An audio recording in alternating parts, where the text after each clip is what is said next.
A warm welcome back to GlobeTrotting. Subscribe if you haven't already. The Airbus A350 will enable KLM to retire some of its older wide-body planes, but the new aircraft is experiencing delays. As a result, the Netherlands-based carrier joins a lengthy list of global airlines that have been informed that their new products will not be delivered on time, and therefore come with delays. So why has the A350 specifically been delayed in its delivery to KLM? Well, CH Aviation reported that KLM would encounter delays in taking on the new 350, which dealt a blow to its fleet renewal and growth expectations over recent months.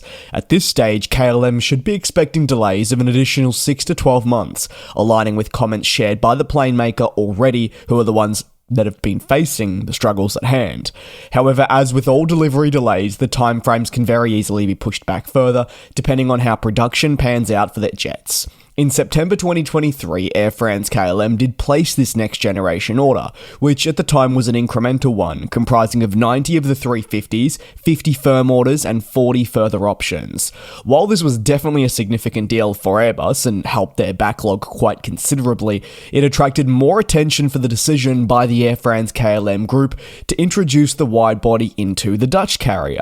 The group was not unfamiliar with the A350 at the time of this purchase. The aircraft has already flown extensively with the French flag carrier, but sending units to KLM to help the international flying there represented a change and obviously the introduction of a new fleet type. As for KLM, well, they'll utilise the A350 to elevate their wide-body operation, and the series will also act as a means to help replace some of its existing wide-body jets, which are beginning to show signs of age. The carrier confirms that types such as the 777-200ER and even variants in the A330 family will see the A350 act as a formal replacement. What this means is that over 20 aircraft need to be replaced in a bid to renew the business, and the order placed in 2023 will help with that. At the time of placement, it was suggested first delivery would occur in 2026, which would have been 3 years later. But why the delays? Well, for KLM internally, the expectation would have always been that delays were to occur,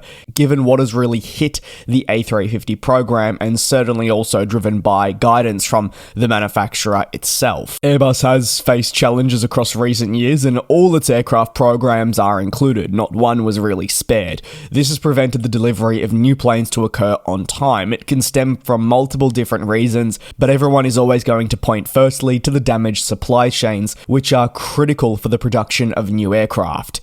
Executives at the plane maker have confirmed right throughout this year, and this core bit of information is why I think most of us are not necessarily shocked, and that is that delays should be considered the new normal across single-aisle but also wide-body family aircraft. They battle with not just an increasing backlog, but production rates that just can't keep up. Airbus has faced numerous challenges, including delayed engine deliveries, seat installation issues, and also the delayed delivery of fuselage parts to assemble the aircraft, among other issues. The company is struggling to move through the production processes quickly enough. Take a look at data that was received at the midway point of 2025. It showed not only were they significantly down on their numbers in terms of output, but they were worse off than 2024, and 2025 was meant to be better. While it's true that components are delayed in their delivery, there's also a shortage of key parts that are required to build the planes, and this leaves aircraft unfinished on the production floor. Additionally, when battling these challenges, Airbus finds itself significantly lacking the experience it once had on the production floor after the COVID-19 pandemic wiped out a great deal of experience. So therefore, stabilisation across the board must come, and KLM is aware of this, as are many airlines who are experiencing delays in receiving their new equipment.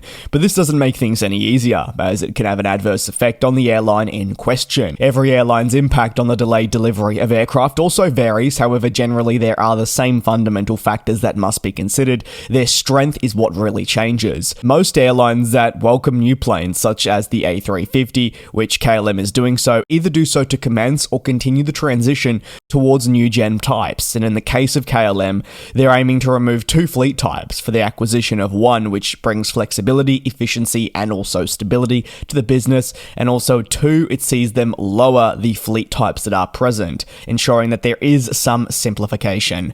However, when a product such as the 350 is not capable of being delivered on time, it necessitates the retention of these older products for more extended periods. While for KLM, this is not inherently bad, as it means it still has the capacity that can serve its network, it is still a decision that would not have been made, as older planes cost more to depend on. Despite this, KLM will remain in close communication with Airbus over the delays, with transparency being key to really navigate these obstacles.